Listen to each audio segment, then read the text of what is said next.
I stood in the barn doorway that Thursday morning watching Grandpa Gus freeze like somebody had unplugged him from the world. 30 seconds passed, maybe longer.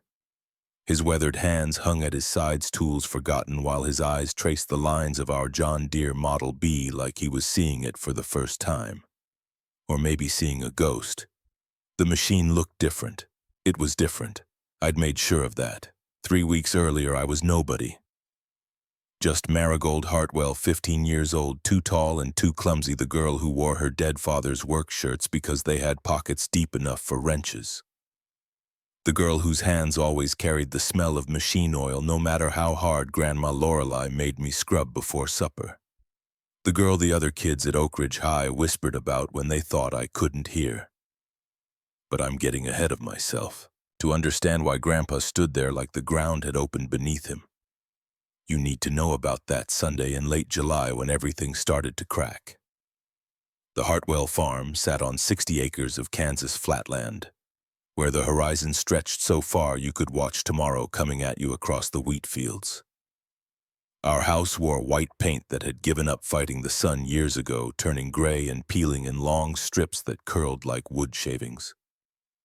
The barn still held its red color better, though rust ate at the tin roof in one corner where Grandpa kept meaning to patch it. We'd lived through worse than peeling paint. The drought of '66 had killed 40% of our crop, left the soil cracked and mean. We owed $3,800 to First National Bank of Oak Ridge, due September 15th. 6 weeks away, Grandma kept a ledger in the kitchen drawer, her careful handwriting tracking every penny we had left. $127.50. Not nearly enough. But the real heart of everything, the piece that kept us alive or would kill us trying, was that John Deere Model B sitting in the barn. Green and yellow paint faded to ghosts of their original colors. Grandpa had bought it in 1946 when he came back from the war, used even then. 21 years of plowing, planting, harvesting. 21 years of keeping us fed. Grandpa Augustus Hartwell didn't talk much about the war. Didn't talk much about anything, really. 68 years old, tall and lean as a fence post, skin dark from decades under the Kansas sun. He had a way of moving through the world like he was trying not to disturb it, like if he stayed quiet enough, the bad things might not notice him. The only thing he ever said about fighting in Europe was this: equipment you can trust saves lives. Learned that at Normandy. Then his jaw would set and the conversation was over. Every evening at 6 o'clock he'd walk out to the barn and spend an hour with that tractor, checking oil greasing fittings, running his hands over belts and hoses. It was like watching someone perform a religious ritual. Maybe it was one. Maybe that machine was the only God he still believed in after whatever he'd seen in France. The tractor meant even more after 1960. After we lost my father. Jasper Hartwell was 25 when he died. I was 8. The details lived in the spaces between what people would tell me, the way adults edited their sentences when I walked into rooms. An accident, they said. The tractor, they said. Quick, they said, like that made it better. Grandpa never talked about it at all. He just got quieter, spent longer hours in the barn, held his tools like they might slip away if he loosened his grip. Grandma Lorelei was the spine that held our crooked house upright. 66 years old, silver hair always pinned in a neat bun, wearing aprons with tiny flower prints that she'd sewn herself. She managed every dollar like a general deploying troops, her ledger thick as a Bible and twice as sacred.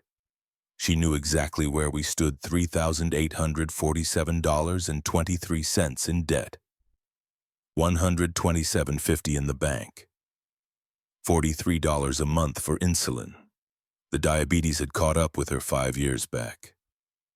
Type 2, the doctor said, handing over prescriptions we could barely afford. Sometimes she'd skip meals to save money, thought I didn't notice, but I saw everything. Saw how she'd portion out smaller servings for herself, claiming she wasn't hungry while Grandpa and I ate. She was the one who taught me to think before acting, to measure twice and cut once, all those old sayings that sound simple until you're standing in the middle of a decision that could wreck everything. Goldie, she'd say, sitting across from me at the kitchen table while I did homework. Being smart isn't knowing what to do. It's knowing when not to do something. I should have listened better. My full name was Marigold Hartwell after the flowers my mother loved. Most people called me Goldie. 15 years old that summer, 5'4", skinny in a way that made me look breakable even though I could carry feed sacks that made grown men grunt. My hair was brown with blonde streaks from the sun cut short because long hair got caught in machinery. Grandma hated it, said I looked like a boy. Maybe I did. I didn't care much about looking like the other girls at Oak Ridge High School anyway. They wore dresses with patterned shoes with little heels, talked about Beatles albums and which boys had the nicest cars. I wore jeans with oil stains, work boots that used to be my father's red. Popular mechanics like other girls read romance novels. The other girls thought I was strange. They weren't wrong. While they were learning to curl their hair, I was taking apart alarm clocks to see how the gears meshed. While they practiced walking in heels, I was learning to read engine compression by sound alone. I didn't have friends at school, just Iris, my sister, and she was barely around anymore. Iris Hartwell was everything I wasn't. 20 years old, beautiful in that effortless way some people have blonde hair that actually stayed where she put it. She'd graduated nursing school 2 years ago and worked at Mercy Hospital 40 miles away in Junction City. Made $80 a week and sent home whatever she could spare after rent and gas. We were opposites, Iris and me. She was organized, graceful, knew how to talk to people without making them uncomfortable. But she never treated me like I was defective for being different. You don't need to be like everyone else, she'd tell me during her weekend visits. You just need to be yourself. Easy for her to say. She fit in everywhere. My father, Jasper Hartwell, died when I was 8. 7 years gone, but I still remembered his hands showing me how to hold a wrench, the pressure needed to tighten a bolt without stripping threads. His voice explaining that engines were just metal put together in the right order, nothing to be afraid of. Goldie, he'd said more than once, it doesn't matter if you're a girl or a boy when it comes to mechanics. Metal doesn't care, it just needs someone who understands it. Don't let anybody tell you different. After he died, I kept learning on my own. 7 years of library books, magazine subscriptions I paid for with birthday money, taking apart anything people would let me touch. I fixed bicycles for neighbors, lawnmowers, small engines. They'd pay me $1 or $2 sometimes, just give me a pie or a jar of preserves. But there was one machine I'd never been allowed to touch. The John Deere.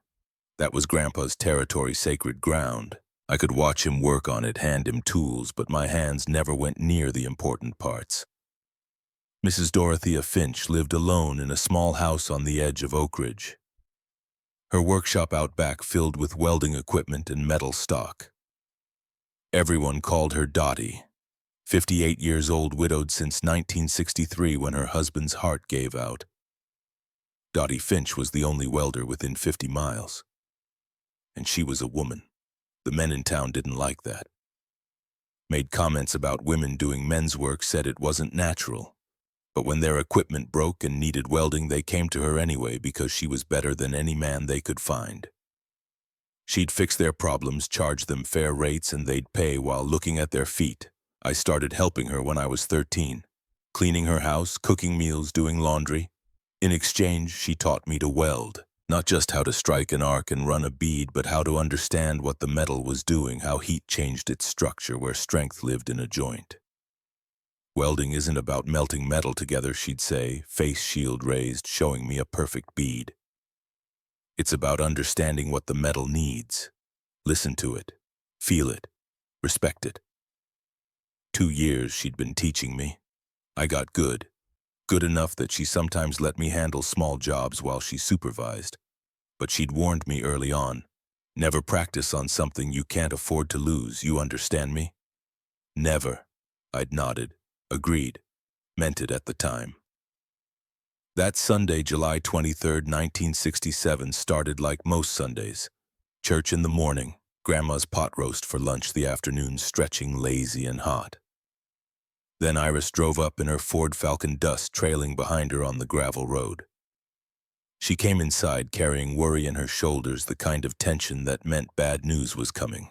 The hospital raised prices on insulin, she said, sitting at the kitchen table while Grandma poured iced tea.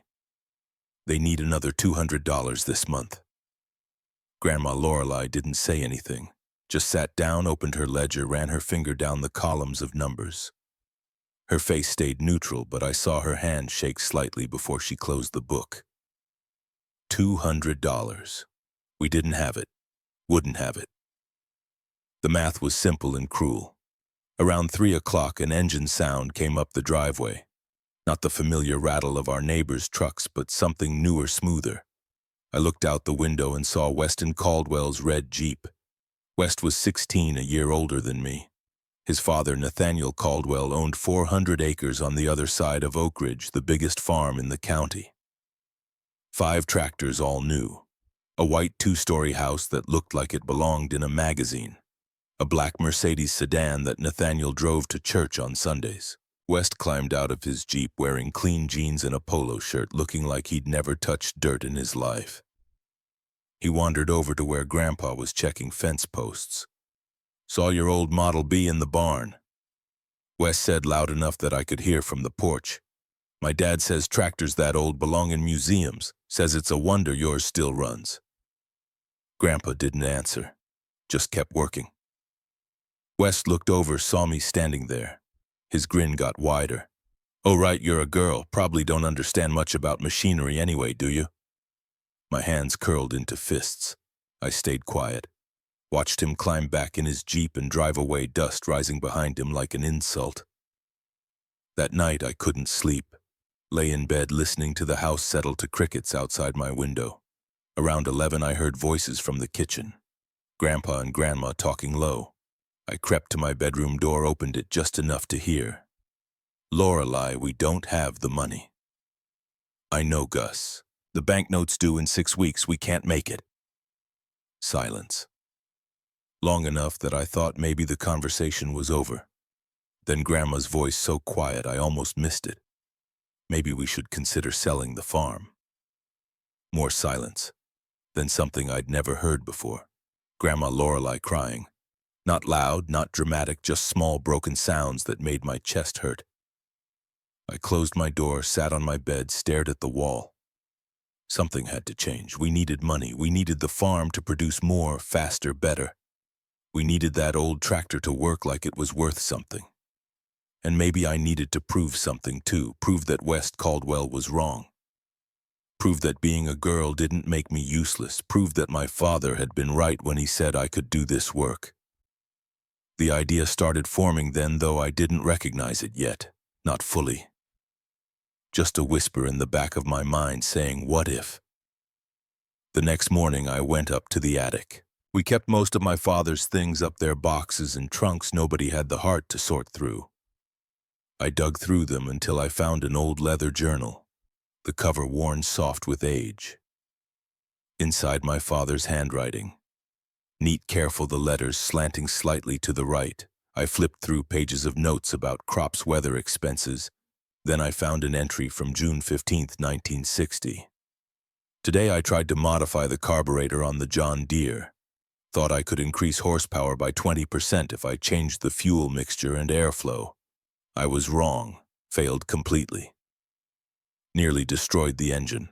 Dad was furious, said I was reckless. Maybe he was right, but someday someone will figure out how to make these old machines work better. Maybe it'll be Goldie, my smart girl. She'll be better than I was. The page was dated 3 weeks before he died. I sat in the dusty attic holding my father's journal and cried, not just because he was gone, but because he'd believed in me. Written it down, left it there like a message he knew I'd eventually find. He thought I could do this. That's when the idea stopped being a whisper and became a plan. For the next 6 weeks I prepared. Every day after my chores were done, I rode my bicycle 3 miles into town to the library, checked out books on internal combustion engines, carburetor design, exhaust systems. The librarian, Mrs. Patterson, started setting aside books she thought I'd like. I filled notebooks with diagrams, calculated airflow rates, fuel ratios, compression changes. drew 47 different versions of how I could modify our tractor's carburetor to increase power output without sacrificing reliability. I needed to test my ideas before touching the John Deere. Mrs. Finch had an old engine in her workshop pulled from her late husband's truck. Dead useless, perfect for experimentation. I worked on it 3 times. The first attempt I forgot to torque down a bolt properly. The whole assembly rattled apart when I tried to run it.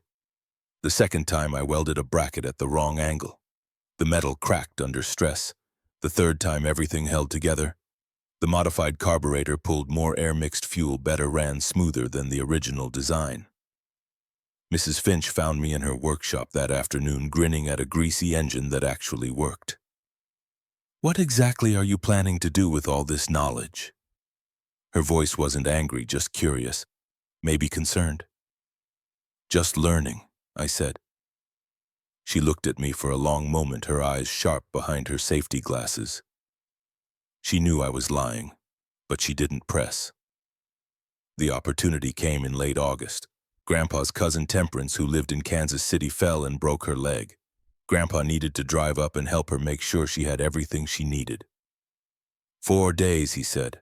Iris volunteered to go with him, help with the nursing care. Grandma Lorelei had to go to Springfield, a town 2 hours away, to buy insulin and meet with a bank about extending our loan. The local bank had turned us down. Springfield was our last chance. She'd be gone 2 days. That meant I'd have the farm to myself for 48 hours. The night before they all left, I lay in bed reviewing my plan, every step memorized, every tool accounted for, every possible problem anticipated. I thought about what my father had written. Don't fix what's already working. Thought about what Mrs. Finch had warned, never practice on something you can't afford to lose. Thought about what Grandma had taught me. Being smart is knowing when not to do something. But I also thought about Grandma crying in the kitchen, about owing money we couldn't pay, about Wes Caldwell's smug face saying girls don't understand machinery, about my father believing I could do this. If we didn't try something different, we'd lose the farm anyway. At least this way, if I succeeded, we'd have a chance. I got out of bed, went to my desk, wrote out a list of everything I'd need, checked it 3 times, put it in my pocket. Tomorrow I'd start, Tuesday morning, August 29th. They left before sunrise, Grandpa's truck heading north to Kansas City, Grandma's car heading east to Springfield, Iris riding with Grandpa. I waited until both vehicles disappeared from sight. Then I walked to the barn. The John Deere sat in its usual spot, morning light slanting through gaps in the barn walls, dust motes floating in the beams. It looked smaller than I remembered. Or maybe I'd just gotten bigger. My heart hammered against my ribs, my hands shook. This was the moment. Start or walk away, change everything or leave it alone. I pulled out Iris's Polaroid camera, the one she'd left on the kitchen counter. Started taking pictures, the carburetor from every angle, every hose connection, every wire, every bolt. 23 photographs total. Then I opened my notebook and started sketching, adding measurements, writing notes in the margins. Documentation. If something went wrong, I'd need to know exactly how to put it back. The carburetor came off easier than I expected. I'd watched Grandpa remove it dozens of times for cleaning. My hands knew the movements, even if my brain was screaming that this was wrong, this was forbidden, this was the sacred machine, and I was violating it. But the bolts turned, the fuel line disconnected, the whole assembly lifted free. I set it carefully on the workbench, this piece of metal that had been mixing air and fuel for 21 years, keeping my family fed and housed and alive. The new carburetor I'd ordered from a catalog sat waiting in my toolbox. Larger venturi, better atomization, more precise fuel metering. Modern design that would let the engine breathe properly. But when I tried to install it, I hit a problem. One of the mounting bolts had rusted fused to the engine block. I tried for 2 hours with every tool in the barn. It wouldn't budge. I'd need help. Equipment I didn't have, which meant going to Mrs. Finch. I rode my bicycle the 3 miles to her house, hot August sun beating down my shirt, sticking to my back. She was in her workshop, torch in hand, working on something for a customer. I need to borrow a penetrating wrench. She raised her face shield, looked at me. Really looked. What kind of penetrating wrench? The heavy-duty kind. Her eyes narrowed. What are you working on, Goldie? I didn't answer. Couldn't make myself say it out loud. You're touching the John Deere, aren't you? My silence was confession enough. That's the stupidest thing you've ever tried to do, I know. But my voice came out stronger than I felt. But I have to try. I have to prove I can. Mrs. Finch set down her torch, pulled off her gloves. Her face was hard. Prove it to who? That Caldwell boy, your grandpa, or yourself, all of them.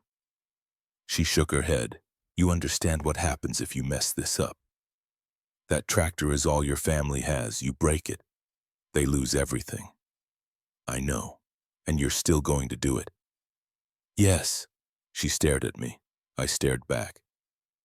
Neither of us blinked. Finally, she sighed. If you're determined to do something this insane, at least do it right. I'm coming with you. We worked together for the rest of Tuesday and all of Wednesday. The penetrating wrench freed the rusted bolt, the new carburetor installed cleanly. Mrs. Finch checked every connection I made, caught 2 mistakes before they became problems. The exhaust modification was harder. I'd designed a new manifold that would reduce back pressure, let the engine expel waste gases more efficiently. But welding it required precision I hadn't quite mastered yet. My first attempt cracked. Mrs. Finch made me grind it down and start over. Wrong angle. The heat's not distributing evenly. Try again. Second attempt, same result. Crack in the weld, too much heat this time, burning through. Control your torch.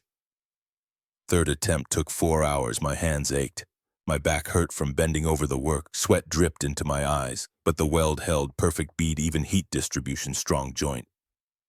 Mrs. Finch inspected it with a critical eye, running her fingers along the metal. That'll do. Wednesday evening we finished installing the air intake system. Everything was ready. All the parts in place, all the connections tight. Rest tonight, Mrs. Finch said. Tomorrow we test it. But I couldn't rest. Went back to the barn after she left, checked and rechecked every single bolt, every wire, every hose connection. Looking for anything I'd missed, any mistake, waiting to destroy everything. At 10:15 the phone rang in the house. I ran to answer it. Goldie.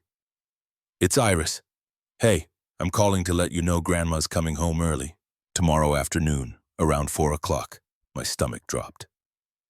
Early. Why? Bank in Springfield is closed tomorrow for a holiday. She got her business done today, so she's driving back. I looked at the clock. 10:16. Grandma would be home in 18 hours. The tractor wasn't tested yet, wasn't proven. I needed at least a day to run it, make sure everything worked, adjust anything that needed adjusting. Goldie, you there? Yeah, thanks for letting me know. I hung up, sat on the kitchen floor, stared at nothing. Mrs. Finch was still outside loading tools into her truck. I went to tell her, we'll have to work through the night. And she did. Stayed with me, kept me going when exhaustion made my hands clumsy. We drank coffee she made on Grandma's stove, bitter and strong enough to strip paint.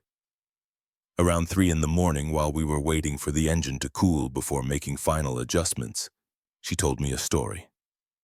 My husband did something like this once, fixed my father's truck without asking permission, trying to prove he was worthy of me. Did it work, the truck number? He made a mess of it, but I married him anyway. We had 28 years together before his heart gave out. She smiled, looking at something I couldn't see. Sometimes the bravest thing isn't succeeding, it's trying at all. 5 o'clock Thursday morning. The modifications were complete. Everything checked, double-checked, ready. Time to see if any of this actually worked. I climbed into the John Deere's seat. The metal was cold despite the August heat. My hands found the key, turned it. Deep breath. I pressed the starter button. The engine turned over. Once. Twice. Nothing. Panic flooded through me. I'd broken it. Killed the only thing keeping my family alive. Mrs. Finch leaned in, checking connections. Found a loose wire I'd somehow missed. Here, Try again. I turned the key, pressed the button, the engine turned 3 times, 4. Then it roared to life with a sound I'd never heard before. Deeper, stronger, like something sleeping had finally woken up. I sat there feeling the vibrations through the seat, listening to the engine sing in a voice that was familiar but transformed. Now we tested. I drove the tractor out of the barn into Thursday morning sunlight. The engine pulled smoothly, responded to throttle input like it had been waiting all these years to run properly. This was going to work. It had to. I spent the next hour running that tractor through every test I could imagine. Pulled it around the property boundaries, up the slight incline behind the barn, through the soft dirt near the irrigation ditch. The engine never faltered, never coughed or sputtered or showed any sign of weakness. Mrs. Finch watched from the fence line, arms crossed, face unreadable. Around noon I heard another engine, different pitch lighter. My heart seized when I recognized the sound of Iris's Ford Falcon coming up the driveway. She wasn't supposed to be back until tomorrow. None of them were. I killed the tractor engine, climbed down. Iris parked near the house, got out slow. Her nurse's uniform wrinkled from the long drive. She looked tired. Then she looked at me, then at the barn. Her eyes went wide. She walked toward me with steps that got faster, angrier, until she was almost running. Pushed past me into the barn and stopped dead when she saw the tools still scattered across the workbench, the old carburetor sitting in pieces, oil stains on the concrete floor. "What did you do?" Her voice came out small and tight, like she was afraid of the answer. "I improved it, made it stronger." Iris spun around, her face pale. "You took apart the tractor. Our tractor. The only thing keeping this farm alive I can explain." "Explain what?" "That you experimented on. The one piece of equipment we absolutely cannot afford to lose." Mrs. Finch stepped into the barn. Iris listened to her, but Iris wasn't listening to anyone. She looked between me and Mrs. Finch, understanding dawning. "And you helped her. You knew what she was doing, and you helped. The girl needed supervision. I wasn't going to let her kill herself alone." Iris put both hands over her face. When she dropped them, her eyes were wet. "Do you have any idea what Grandpa will do when he finds out? What this will do to him?" The words hit harder than I expected. I hadn't really thought about Grandpa's reaction beyond hoping he'd be impressed. Hadn't considered that seeing his precious tractor modified might hurt him in ways I couldn't predict. "It works, Iris. It works better than before. Just let me show you." Iris wiped her eyes with the back of her hand. "One day. You get one day to prove it. If there's any problem, anything at all, you tell Grandpa the second he gets home. Promise me." "I promise." She looked at me for a long moment, then nodded and walked back to the house. Her shoulders shook like she might be crying. Mrs. Finch touched my arm. "Show me what it can do. For real this time." The south field behind the house stretched 40 acres, mostly flat except for a gentle rise at the far end. We kept it fallow this year, letting the soil rest, but it still made good testing ground. I hitched up our heaviest plow, the 5-blade monster that always made the old tractor struggle. Used to take Grandpa most of a day to work through half the field with that implement. Started the engine, engaged the transmission, felt the tractor dig in and pull. The plow cut through earth like it was soft butter. The engine maintained steady RPMs, no bogging down, no straining. I could actually shift into a higher gear than we'd ever used with this load. Mrs. Finch stood at the field edge watching. After 20 minutes, she waved me over. "Take a break. You're grinning like an idiot." I shut down and climbed off. My hands were shaking from adrenaline, not fatigue. "It's working. It's actually working, so far." But working for 20 minutes and working for 20 years are different things. Iris came out of the house carrying 2 glasses of lemonade, handed one to me, one to Mrs. Finch. She'd stopped crying, but her eyes were still red. "How much have you done about 2 acres?" Iris looked at the field, at the clean furrows, at the tractor sitting there like it was resting instead of exhausted. That would have taken Grandpa all morning. I know. She took a long drink of lemonade. Be careful, please. I went back to work, plowed for another hour, the sun climbing higher, heat building until sweat soaked through my shirt. But the tractor kept pulling, kept working, kept proving that everything I'd done was right. At the far end of the field, I needed to turn around. Wide arc, plenty of room, nothing complicated. I'd made this turn 100 times on smaller equipment. But I forgot something crucial. This wasn't the old tractor anymore. It was stronger, faster, more responsive than what my muscle memory expected. I gave it too much throttle coming out of the turn. The rear wheels, already stressed from pulling the heavy plow through resistant soil, lost traction. The whole machine lurched sideways. I yanked the steering wheel, trying to correct, but momentum had other ideas. The tractor slewed toward the irrigation ditch, picking up speed. I hit the brakes. Too late. We went over the edge. Not a flip, thank God. Just a hard slide down the embankment, the tractor tilting at 45 degrees, threatening to roll, but somehow staying upright. Metal screamed. Something underneath crashed against rocks. Then we stopped wedged in the ditch at an angle that made my stomach hurt to look at. I killed the engine with shaking hands, climbed out carefully, trying not to shift the weight distribution. My legs barely held me when I hit solid ground. Iris was running across the field. Mrs. Finch right behind her. I heard Iris screaming my name, her voice cracking with panic. She reached me, grabbed my shoulders, checked me for injuries with practiced nurse efficiency. Are you hurt? Goldie, are you hurt? I'm fine. You're not fine. You almost died. I didn't.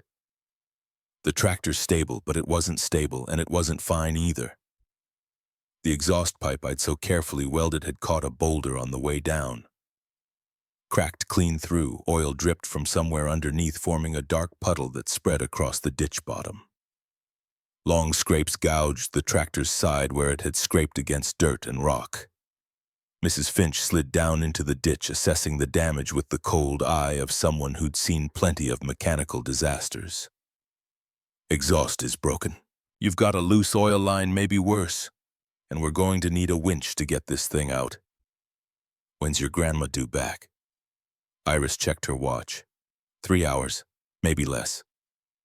Mrs. Finch looked at me. Well, we'd better work fast. She hiked back up the embankment, drove her truck across the field, positioned it at the top of the ditch. Her son Everett showed up 30 minutes later with a commercial-grade winch and chain that could probably pull a house off its foundation. Everett was 28, built like his father, had been quiet like his mother. He looked at the John Deere, at me, at the whole situation, and just shook his head. Let's get it out first, talk later. Hooking up the winch took 15 minutes. Getting the angle right took another 10. Then Everett started pulling the winch motor winding chain, going taut. The tractor shifted, groaned, didn't move. More power. The truck's engine revved higher. The tractor lurched upward 6 inches, a foot, 2 feet. Metal squealed. Something underneath tore loose, clattered down the ditch. Keep going, another foot, another. The tractor crested the edge of the embankment, tilted back toward level, finally sat flat on solid ground again. We'd gotten it out, but the damage was obvious even from a distance. Oil still leaked from the disconnected line, leaving a trail across the field. The exhaust pipe hung at an angle. The weld I'd been so proud of split apart. Mud and scratches covered the bright green paint. Iris looked at her watch again. 2 hours, 10 minutes. We worked like surgical teams in an emergency room. Mrs. Finch and I tackled the exhaust pipe, re-welding the brake, while Everett and Iris traced the oil leak to its source. A mounting bracket had come loose, nothing catastrophic, but needing immediate attention. The welding went faster this time. My hands knew what to do, even if my mind was screaming about time running out. The weld held. Not beautiful, but functional. Everett tightened the oil line, topped off the reservoir with fresh oil from Grandpa's supply in the barn. Iris found touch-up paint and covered the worst of the scratches, though nothing could hide them completely if someone looked close. 4:15. We were out of time. Start it. Let's see if it runs. I turned the key. The engine fired up, but that sound I'd been so proud of this morning was different now. A small tick-tick-tick in the rhythm. Something not quite right. What's that noise? Mrs. Finch listened, her face grim. Could be nothing. Could be something working itself loose. Won't know without tearing it down again. We don't have time for that. No, we don't. So what do I do? She looked at me hard. You pray your grandma doesn't notice, and tomorrow you tell your grandpa everything. Iris drove the tractor back to the barn while I cleaned up tools, hid evidence, tried to make everything look normal. We'd just gotten the barn doors closed when Grandma Lorelei's car appeared on the driveway. I walked out to meet her, forcing my breathing steady, keeping my hands from shaking. You're home. How did it go? Grandma got out slowly, moving like someone who'd spent too long in a car seat. She looked at me, really looked, and I felt like she could see straight through to everything I'd done. The bank agreed to extend the loan. We have until December now. That's great, is it? Her voice was flat. We still owe the same amount, just have more time to fail. She walked past me toward the house, then stopped, turned back. What did you do to the tractor? My heart stopped. Nothing. Why? She pointed at the ground. There's fresh oil on the driveway, and I can see it on your shirt. I looked down. She was right. Oil stains I'd missed dark against the fabric. The truth caught in my throat. I wanted to lie, to deny, to buy more time, but Grandma's eyes held mine and I couldn't do it. I modified it while you were gone. I'm sorry. She didn't yell, didn't even look particularly angry, just tired, so tired. Does it still work? Yes. Better than before. For now. Her voice carried weight I didn't understand yet. Come inside. We'll talk about this after supper. But we didn't talk about it after supper. Grandma went to her room early, claiming exhaustion from the drive. I lay awake most of the night, waiting for consequences that didn't come. Around midnight, I heard footsteps in the hallway. My door opened a crack. Grandma's silhouette stood there, backlit from the hall. Tomorrow morning, your grandfather will see what you've done, and you will tell him everything. The whole truth. No lies, no excuses. Understand? Yes, ma'am. What you did was dishonest, Goldie. Not because you modified the tractor, because you hid it from us. Trust matters more than machinery. She closed the door. I stared at the ceiling, her words echoing. I hadn't thought about it that way. Hadn't considered that the real betrayal wasn't touching the John Deere, but doing it in secret. Making decisions that affected everyone while pretending I was acting alone. Friday morning arrived too fast. I barely slept, kept jolting awake, thinking I'd heard Grandpa's truck. Finally gave up around 5 and went downstairs. Grandma was already up making coffee, moving through the kitchen with her usual precise efficiency. He'll be home around 6:30. I suggest you're in the barn when he arrives. I drank coffee I didn't want, ate toast that tasted like cardboard, watched the clock tick toward judgment. 6:20. I walked to the barn. The John Deere sat in its usual spot, looking almost normal in the dim light. Almost like nothing had changed. But everything had changed. I'd changed it. Broken some invisible rule that I hadn't fully understood until it was too late. 6:30 came and went. 6:45. 7 o'clock. Then I heard it. Grandpa's truck engine, that distinctive rattle that meant he needed a new muffler, but would probably drive it until it fell off completely. The truck pulled up to the house. The engine died. Door opened and closed. Footsteps approached the barn. I stood next to the tractor, hands at my sides, trying to figure out where to look when he walked in. The barn door opened. Grandpa Gus stepped inside, carrying his overnight bag, looking road-worn and tired. His eyes went to the John Deere, and he froze. Just stopped moving, stopped breathing, stopped being anything except a man staring at something impossible. I counted seconds in my head. 10, 20, 30. His face went through changes I'd never seen before. Confusion, first his eyes tracking over the modified carburetor, the new air intake, the different exhaust configuration. Then recognition as he understood what he was seeing. Then something that looked like horror. The overnight bag slipped from his hand, hit the floor with a soft thump. Grandpa took 3 steps toward the tractor, reached out and touched the new carburetor like he was checking if it was real. His other hand went to his shirt pocket, pulled out something small. My father's journal. The one I'd left in the barn by accident, too rushed and panicked to remember it. When Grandpa looked at me, his eyes were wet. "You knew Jasper tried this?" His voice came out barely above a whisper, rough like gravel. "Yes, sir. I found his journal. I read what happened. And you did it anyway. I learned from his mistakes. Did it differently." Grandpa walked around the tractor, slowly inspecting every change I'd made. His hands trembled when he touched the welds, traced the new fuel lines, examined the modified mounting brackets. "This tractor is all we have. You understand that? Without it, we lose everything." "I know. Then why would you risk it? Because we're losing everything anyway." The words burst out of me louder than I meant. "We owe money we can't pay. Grandma needs medicine we can barely afford. If we keep doing what we've always done, we fail. At least this way there's a chance." Grandpa turned away from me, put both hands on the tractor's hood, leaned his weight against it. His shoulders shook. I realized with shock that he was crying. I've never seen Grandpa Gus cry. Not when Grandma got her diabetes diagnosis. Not at any of the funerals I could remember. Not ever. But he was crying now, and I didn't know what to do except stand there and feel like the worst person in Kansas. "I lost your father to this machine." The words came out broken, separated by gasps for air. "Your father?" He was so confident, so sure he could improve it. I told him to leave it alone. He didn't listen. Grandpa straightened up, wiped his face with his sleeve, but the tears kept coming. "The accident wasn't random, Goldie. He was working on the tractor while it was running, trying to adjust something, thought he could do it live. I told him it was dangerous.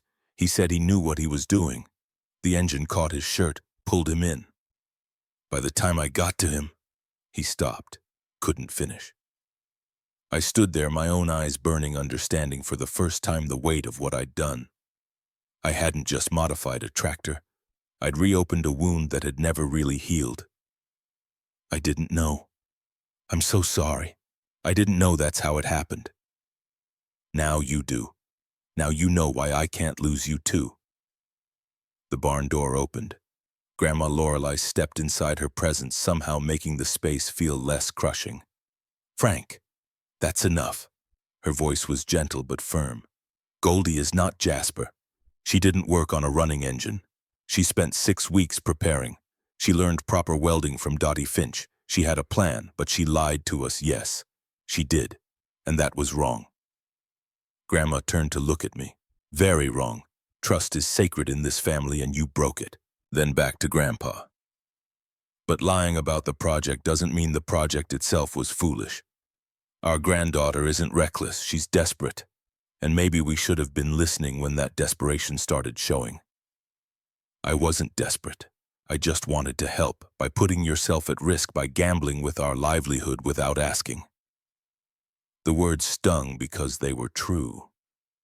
I had gambled. With equipment we couldn't afford to lose, with trust I hadn't earned, with consequences I hadn't fully considered. Grandma moved closer, stood between Grandpa and me like a referee. "What's done is done. The tractor is modified. Now we need to know if it works. Frank, you need to test it." Grandpa looked at her like she'd suggested jumping off a cliff.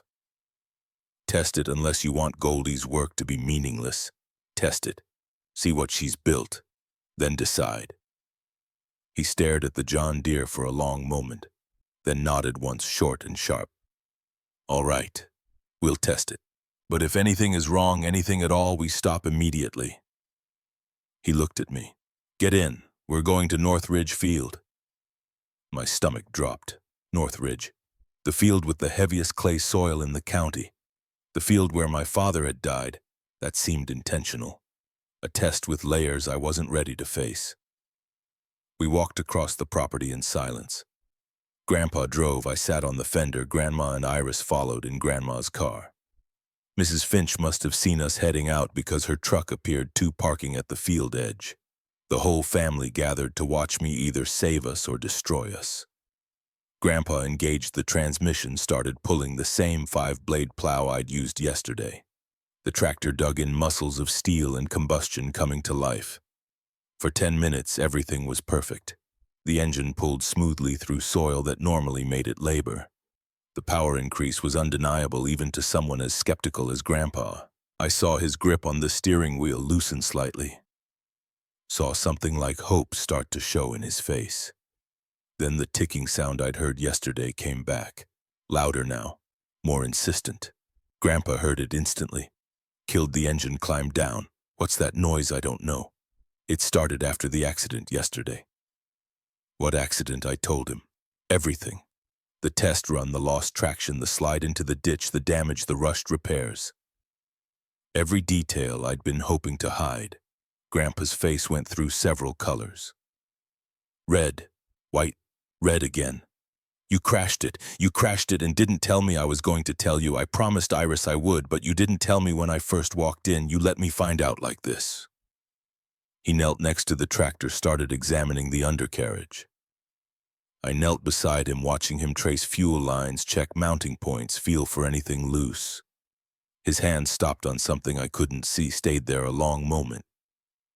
Goldie, look at this. I crawled under further. He was pointing at a gasket, old and cracked, barely holding together. That's been failing for weeks, maybe months. It's not from your modifications. How can you tell? Because this is original equipment, and it's rotted through.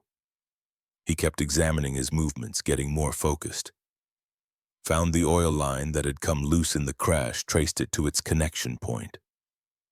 This wasn't loose because of the accident. The mount was already failing. The crash just finished what was already breaking. He slid out from under the tractor, oil-stained and thoughtful. If you hadn't taken this machine apart, I never would have found these problems.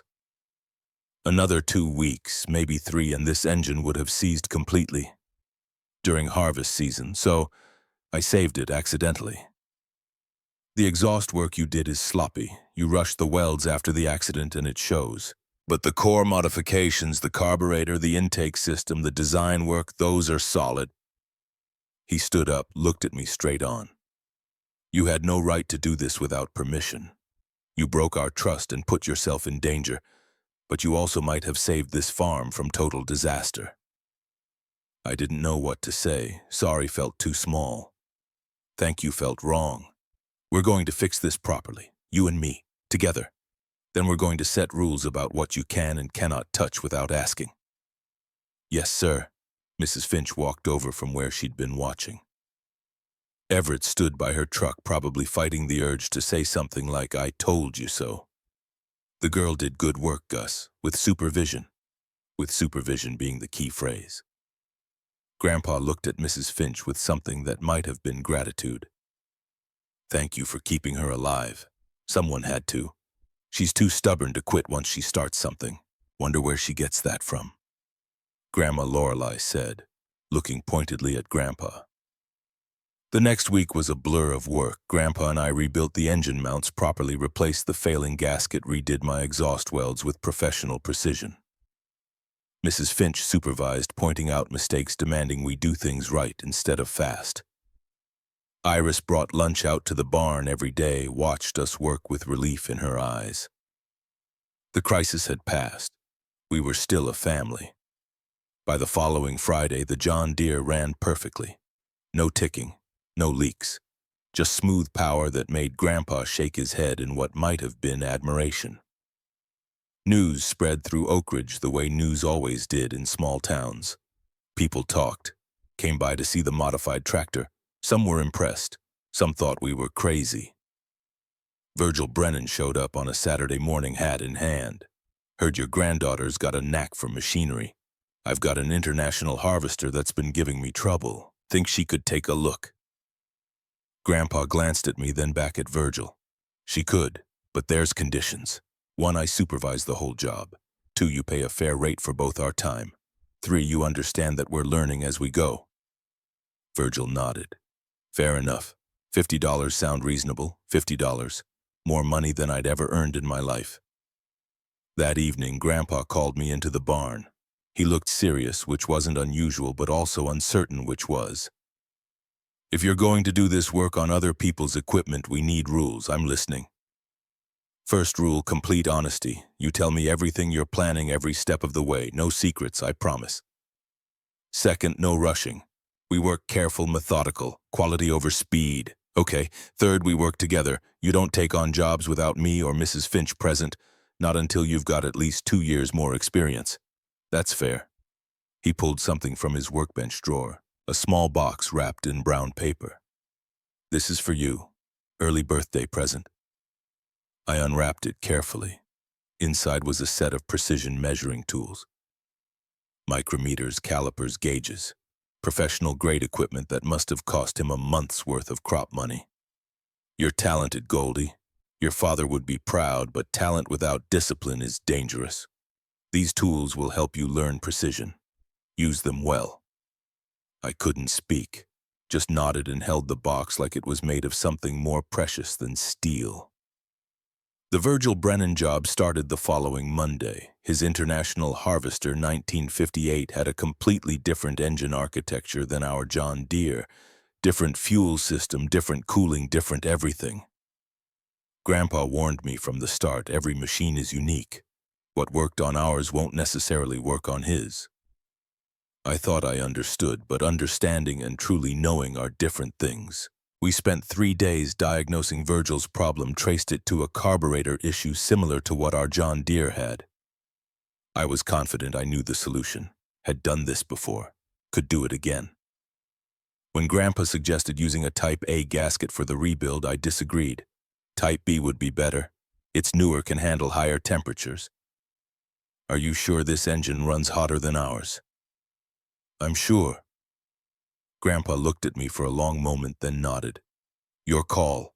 But you own the results. We installed everything carefully, precisely. I was so certain I was right. 3 days later, Virgil called. His voice on the phone was tight with anger. The tractor's completely dead, engine seized. I need you out here now. We drove over immediately. One look under the hood told the story. The Type B gasket had failed under the higher heat, caused a catastrophic breakdown that spread through multiple systems. Virgil stood there with his arms crossed, face red. This isn't a simple fix. This is a total rebuild. Do you have any idea what you've done? Harvest starts in 2 weeks. Without this tractor, I lose my whole crop. Mr. Brennan, I'm so sorry. I'll fix it. I'll make it right. Fix it. With what I need, a complete replacement engine. That's $500. Where's a 15-year-old farm girl going to get $500? The number hit like a physical blow. $500. More than our family had saved.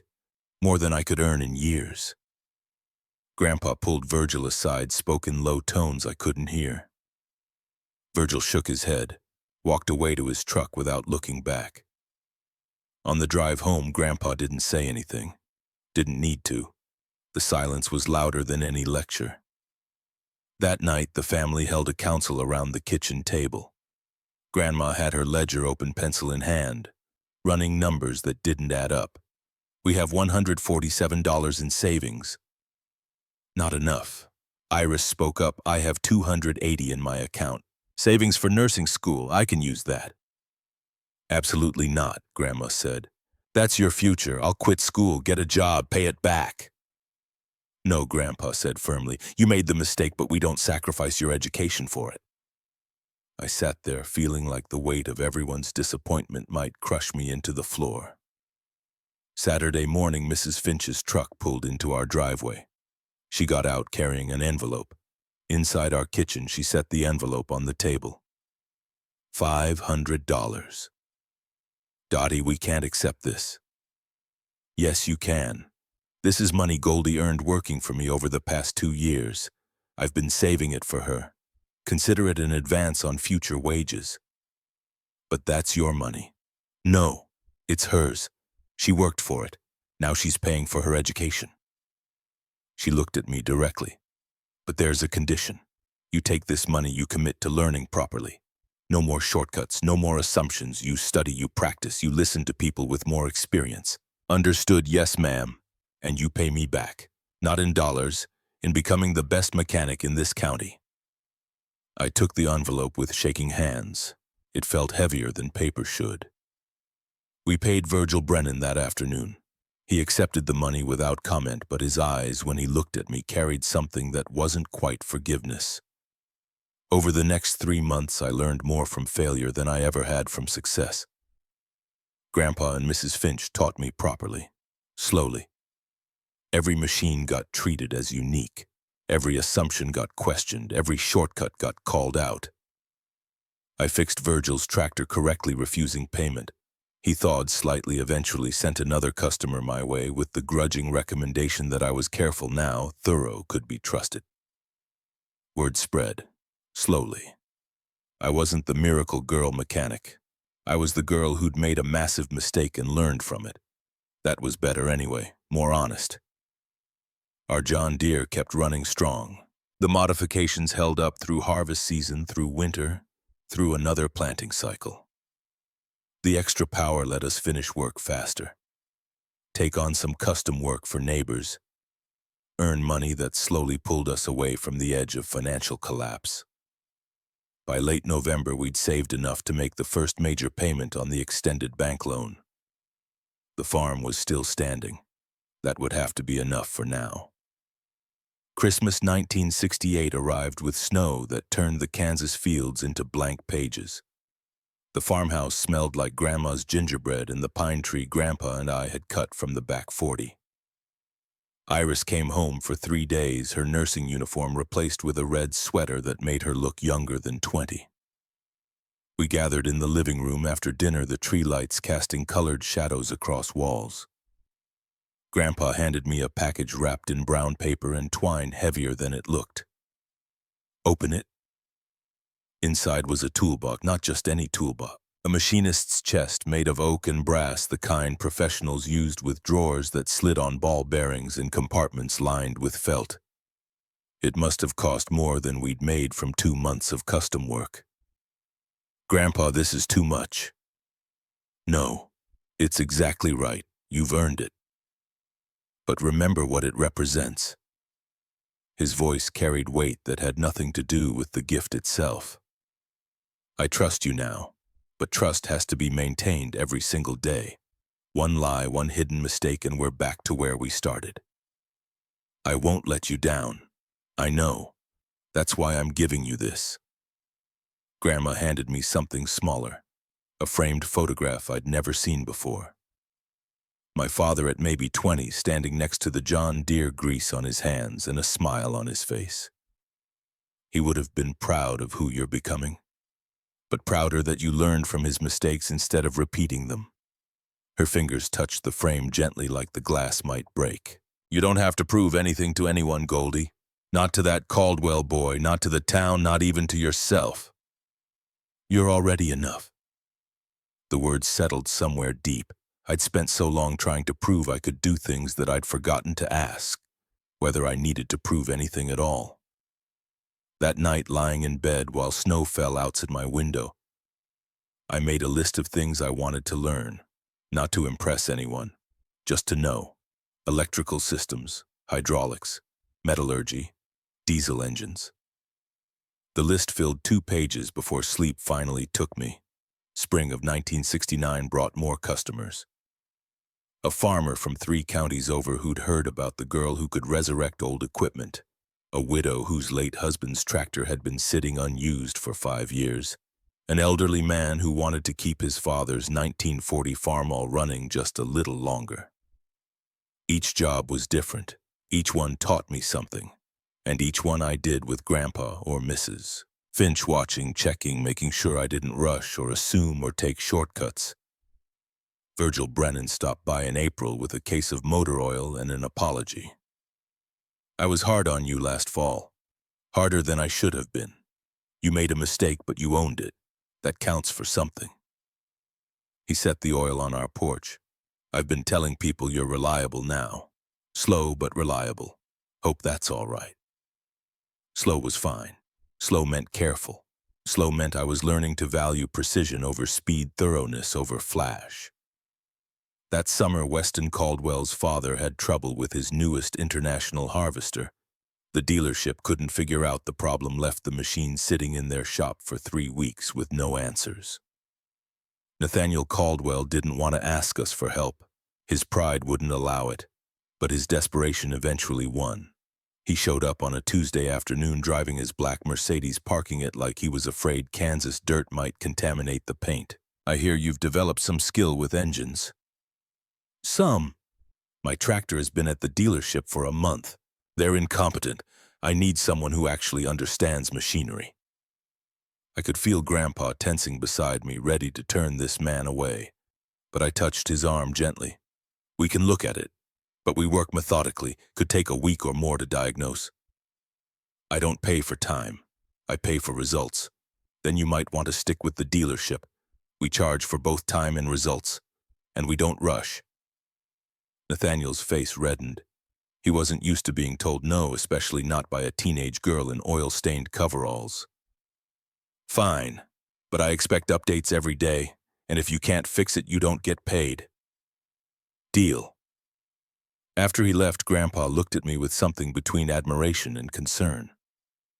"You know his son humiliated you, called you stupid for being a girl interested in machines." "I know, and you're still going to help his father. The tractor doesn't care whose farm it's on, it just needs to be fixed. That's more mature than I would have been at your age." We spent 3 days at the Caldwell farm, which was everything ours wasn't. New buildings, fresh paint equipment that looked like it belonged in showrooms. Their John Deere collection made our single Model B look like a museum piece. West avoided me the first day, stayed in the house, probably embarrassed. But on day 2, curiosity got the better of him. He wandered out to where Grandpa and I were working on his father's international harvester, hands in his pockets, trying to look casual. Figure out what's wrong, yet still diagnosing. Complex electrical fault in the fuel injection system. He watched us work for maybe 10 minutes, silent. "Then I'm sorry about what I said last year, about girls not understanding machines." "Okay, that's it. Just okay." "What do you want me to say, West?" "That it hurt, it did. That you were wrong, you were. But holding grudges takes energy. I'd rather use learning things." He sat on a hay bale, looking younger than 16. "My dad expects me to take over the farm. 400 acres, all the newest equipment, everything. But I don't understand any of it. I can drive a tractor, but I couldn't fix one if my life depended on it. So learn. From who? My dad doesn't have time to teach. The dealership guys just want to sell us new parts. Mrs. Finch teaches welding on Saturday mornings. The library has books on engine mechanics, or you could just admit you're interested and find someone to mentor you." West looked at me like I'd suggested something revolutionary. The idea that he could simply ask for help seemed foreign to him. "Would you teach me?" "Not for free or anything. I'd pay." Before I could answer, Grandpa spoke up. "You'd have to start at the beginning. Basic tools, basic principles. No shortcuts because you're impatient or think you're above manual labor." "I'm not above anything. I just want to understand what I'm doing instead of pretending I know." "All right then. Saturdays. You come to our place, help with whatever needs doing, and we'll teach you while we work." We fixed Nathaniel Caldwell's tractor on the 4th day. The problem was subtle, buried deep in the electrical system, where most mechanics wouldn't think to look. But Grandpa had seen similar issues before, and between his experience and my systematic approach, we traced it down. When the engine roared to life perfectly, Nathaniel's expression went through several changes before settling on something that might have been respect. "How much do I owe you?" $300. That's 4 days at our standard rate. He wrote the check without argument. As we were packing up, he cleared his throat. "My son tells me he's been pestering you about learning mechanics. He asked if we'd teach him. We said yes." Nathaniel's jaw worked like the words were fighting to get out. "I'd appreciate if you did. The boy needs to understand the equipment he'll inherit. and apparently I don't have the patience to teach him. It wasn't exactly a thank you, but it was close enough. A week after we fixed his father's tractor, West appeared at our barn door one Saturday morning. 7 o'clock sharp, wearing clothes he clearly didn't mind ruining. He didn't say much at first, just watched as Grandpa and I serviced a neighbor's grain auger. After an hour of silent observation, he finally spoke. "Can I help?" Grandpa handed him a wrench. "Start by learning which end does what." Over the following weeks, something unexpected happened. West kept showing up. 7 every Saturday morning, stayed until we sent him home at dusk. He worked hard, asked smart questions, took notes in a small leather journal like the ones engineers used. He wasn't the arrogant boy who'd sneered at our old tractor anymore. Or maybe he was, but the arrogance had redirected itself toward learning instead of showing off. We didn't become friends exactly. But we developed a kind of mutual respect, two people learning the same lessons from different starting points. The high school counselor pulled me aside in October. "Have you thought about college, Goldie? Your grades are excellent, especially in math and science." I hadn't thought about college. College was for people with money and plans, neither of which seemed to apply to me. "We need the farm. I can't leave Grandma and Grandpa. There are scholarships, programs specifically for girls interested in engineering. You could commute to Kansas State or even apply to bigger schools." "I'll think about it." But I didn't think about it. Not seriously. The idea felt too big, too far away from the life I knew. 2 weeks later, Mrs. Finch brought it up while we were welding frame repairs for a neighbor's trailer. "That counselor talked to you about college. How did you know Oak Ridge is a small town? Everyone knows everything." She raised her welding shield, examined her work critically. "My husband wanted to be an engineer. Studied for 2 years before money ran out and he had to come back to work the farm. He never regretted the decision, but he never stopped wondering what if. You think I should go? I think you should have options. And options require preparation. Applications, test scores, portfolios of work. I barely know what I want to do next month. How am I supposed to plan for 4 years from now? You don't plan the whole journey, just the next step, then the step after that." She pulled out a welding rod, handed it to me. "Make this bead perfect, not good enough. Perfect, that's how you build a future, one perfect step at a time." November brought early snow and a letter from a school I'd never heard of. Massachusetts Institute of Technology. Someone had sent them my name, probably that counselor, and they were inviting me to apply for their engineering program. The letter sat on my dresser for a week. I'd take it out, read it, put it back. MIT was for geniuses, for rich kids with prep school educations, for people who belonged in places like that. Not for farm girls from Kansas who smelled like tractor grease. Grandma found me staring at the letter one evening. "What's holding you back? I don't belong there. Look at me. Look at where I come from." She sat on my bed, patted the space beside her. "When I was your age, women weren't supposed to manage money. That was men's work. I taught myself bookkeeping from library books, practiced on my father's farm accounts when he wasn't looking. People said I was being uppity, getting above my station. What did you do? I kept doing it anyway. Got so good that eventually people had to admit I was right. Changed what was possible for women in this town." Her hand found mine. "You think you don't belong there because no one like you has gone before. But someone has to be first. Why not you?" "Because I'm scared." "Good. Fear means it matters."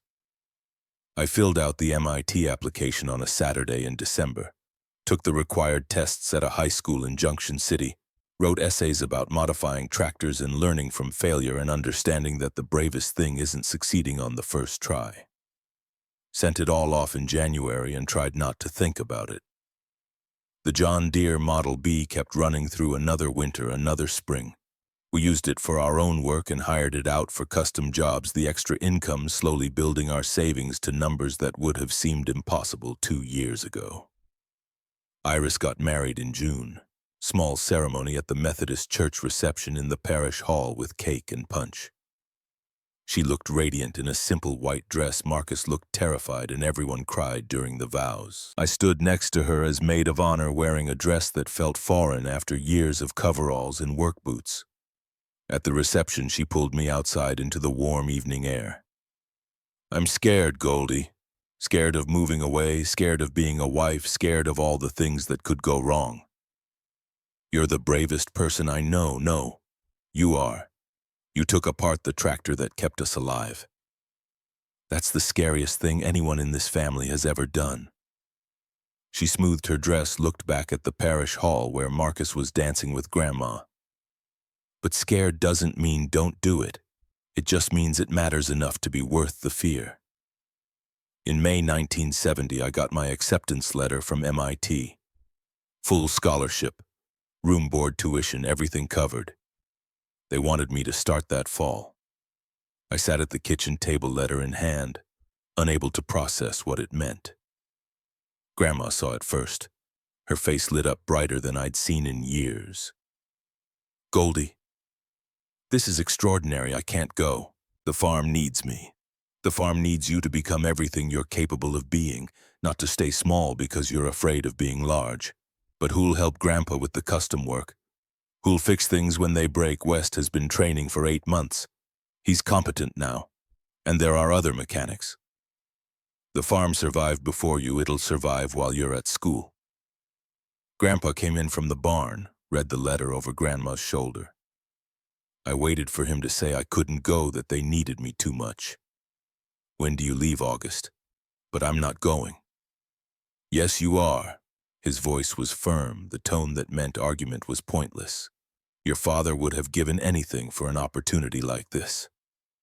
You're going to take it, and you're going to make us proud. Not because you owe us anything, but because it's what you're meant to do." The summer passed in a blur of preparation and goodbyes. I trained West on the more complex repairs, making sure he understood not just how, but why. He proved to be a quick study when his pride wasn't in the way. Dr. Patricia Hartwell from MIT visited in July, a recruitment trip through the Midwest. We sat on the front porch drinking iced tea while she asked about my work. "You made significant mistakes with that first customer's tractor." "Yes, ma'am, and you learned from them." "I tried to. That's more valuable than never making mistakes in the first place." "MIT will be hard, harder than anything you've done. Most of your classmates will come from prep schools with resources you've never had. But you understand practical applications they've only read about. That's worth more than any advantage." The night before I left, the whole family gathered for dinner. Pot roast, mashed potatoes, green beans from Grandma's garden. The same meal we'd eaten hundreds of times, but tonight it tasted different, like memory instead of sustenance. After dessert, Grandpa asked me to walk with him to the barn. The John Deere sat in its usual spot, 23 years old now, still running strong. He put his hand on the hood. "This machine taught you something important. Want to know what I think it is? What that sometimes you have to risk what you have to protect what you love. You risked our livelihood because you loved this family." That was simultaneously the bravest and most foolish thing I've ever seen. He turned to face me. "MIT is another risk. You'll be leaving everything familiar, going somewhere you might fail. But if you don't go, you'll always wonder what could have been. And wondering is worse than trying. What if I do fail, then you come home? We'll still be here. The farm will still be here. Failure isn't final unless you let it be." Grandpa pulled an envelope from his jacket pocket. "This is from your father's journal. The page after the one you read. I cut it out years ago, kept it separate. Thought you should have it now." Inside a single page of my father's handwriting. "If you're reading this, Goldie, it means I'm gone. And it means you found my notes about the tractor modifications. I know I failed. Know I was reckless. But I also know you'll want to try. So here's what I learned from my failure. Don't work alone. Don't hide what you're doing. Don't let pride convince you that asking for help is weakness. And if you succeed where I failed, don't stop there. Take what you learn and build something bigger. Because that's what progress is, each generation standing on the shoulders of the one before, reaching a little higher. I love you. I'm proud of you. I always will be. I read it 3 times, tears blurring the words. He knew you'd do great things. Now go prove him right. Boston hit me like walking into a different world. MIT's campus sprawled across the Charles River, old brick buildings mixed with modern concrete and glass. Students moved with purpose, carrying books and laptops and conversations about things I'd never heard of. My roommate Jennifer came from Connecticut money. Her father was a professor at Yale. She'd spent summers in Europe, knew 3 languages, couldn't understand why I'd never been to an art museum. But she was kind, patient with my ignorance about things she took for granted, and completely baffled when I fixed our dorm room's broken radiator with a paperclip and determination. How did you know how to do that same principle as adjusting a carburetor linkage, just smaller? Classes started and I discovered that Dr. Hartwell had been right. I was behind in some ways. Most students had taken calculus, advanced physics, chemistry courses my high school didn't offer. But I understood applications. When Engineering 101 asked us to design a simple machine, other students struggled with translating theory into function. I built a lever-based lifting system in an afternoon because I'd built dozens of similar mechanisms. Calculus tried to kill me at first. The abstract mathematics felt disconnected from anything real. But Professor Chen suggested I create physical models of the concepts. So I did, built little machines that demonstrated derivatives and integrals in metal and wood. It was absurd, it worked. The hardest part wasn't the academics, it was believing I deserved to be there. Every class I'd look around at students who seemed so confident, so prepared, so sure of their place. Meanwhile, I was the farm girl who smelled like motor oil no matter how many showers I took. Imposter syndrome, Dr. Hartwell called it when I finally broke down in her office during October. Everyone feels it. Women feel it more. Women from backgrounds like yours feel it most of all. How do I make it stop? You don't. You just keep working despite it. Eventually, the evidence becomes too strong to ignore. Thanksgiving break, I flew home. The farm looked smaller than I remembered, or maybe I'd just gotten used to Boston's scale. Walking into the kitchen, smelling Grandma's turkey, hearing Grandpa's quiet movements in the barn. Everything important came rushing back. You look different. Grandpa studied me over dinner. How harder? Like you've been fighting something, just learning. It's intense. Good intense, or bad intense. Both. We spent Friday in the barn working on the John Deere's annual maintenance. My hands remembered every movement, every bolt, every adjustment. This was home in a way Boston would never be. You're going to make it. Grandpa's voice came quiet while we were checking valve clearances. How do you know? Because you're Lorelei's granddaughter, and Hartwell women don't quit. Spring semester brought engineering design. My team was assigned to improve efficiency in agricultural equipment. Finally, something I actually knew about. We designed a modified fuel injection system for small tractors. The math was solid, the design elegant.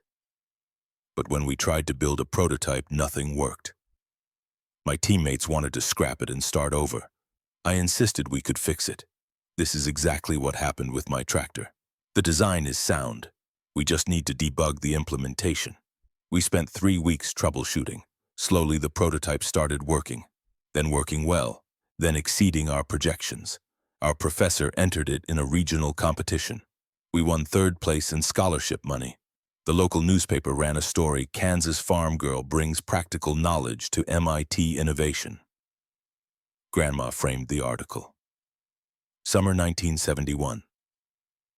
I came home and worked on the farm full-time, but differently now. Every problem became an opportunity to apply what I was learning. I redesigned the irrigation system using fluid dynamics equations, modified the grain storage ventilation based on thermodynamics principles. The farm became my laboratory. Virgil Brennan hired me for 2 weeks to overhaul his equipment fleet. The work was hard but satisfying, seeing theory translate into results. And he told everyone about it. By August, I had more job offers than I could accept. The money was good. More importantly, it was proof that education had value beyond just knowledge. My second year at MIT started with confidence I hadn't had before. I knew the campus, knew the expectations, knew I could handle the workload. I also started tutoring freshman students who were struggling, shared the techniques that had helped me bridge abstract concepts with concrete understanding. One student, Rachel from rural Maine, reminded me of myself. Smart but unprepared, capable but doubting. You belong here. I promise you belong here. How do you know? Because a few years ago, someone told me the same thing. And they were right. Spring 1972 brought a letter from Engineering Monthly magazine. They were doing a feature on women in engineering, wanted to interview me. The interview happened in April. A photographer came to campus, took pictures while I worked in the lab. What made you interested in engineering, my father? He taught me that metal doesn't care if you're a boy or a girl. It just needs someone who understands it. What's the hardest part of being a woman in this field? People assuming I'm less capable before I've done anything. But that's changing. Slowly. The magazine came out in June. My picture on page 47 standing next to the agricultural prototype. The headline, Female Engineer Revolutionizes Small-Scale Farm Equipment. Grandpa bought 10 copies, summer 1972. I knew it was my last full summer on the farm. Next year would bring internships, research projects, opportunities away from Kansas. The knowing came with melancholy. This chapter was closing. Early July, Grandpa asked me to drive with him to Northridge Field, the place where my father had died, where I'd tested the modified tractor 4 years ago. We stood at the edge, looking across soil that had seen both tragedy and redemption. Your father would be so proud of who you've become. I wish I could tell him. You can. Just live in a way that honors what he taught you. Grandpa pulled out my father's journal. This is yours now, all of it. Keep it. Remember where you came from. That evening I read the whole journal. Every page of my father's thoughts, struggles, hopes. His belief that I would be better than he was. Late August. Standing in the barn one last time before flying back to Boston. The John Deere sat in its spot, 25 years old now, still running strong. I put my hand on the hood. Thank you. Not sure if I was talking to the machine, to my father's memory, to Grandpa for teaching me, or to myself for having the courage to try. Maybe all of them. Grandpa drove me to the airport. At security, he handed me a small wooden box. Open it when you get to Boston. The flight gave me time to think. The scared 15-year-old who'd taken apart a tractor. The failing 16-year-old who'd learned from disaster. The growing girl who'd discovered she was stronger than fear. Back in my dorm room, I opened Grandpa's box. Inside was a photograph of him standing next to the John Deere in 1946, young and hopeful. And a note. You've already done the hard part. Everything from here is just details. Classes started the next week. Advanced Dynamics Thermal Systems Design Optimization, junior year, when everything got serious. But I was ready. Ready to prove that sometimes the biggest risks lead to the greatest rewards. That trust, once broken and rebuilt, becomes stronger than if it had never been tested. That each generation stands on the shoulders of the one before reaching a little higher. Ready to be exactly who I was meant to be.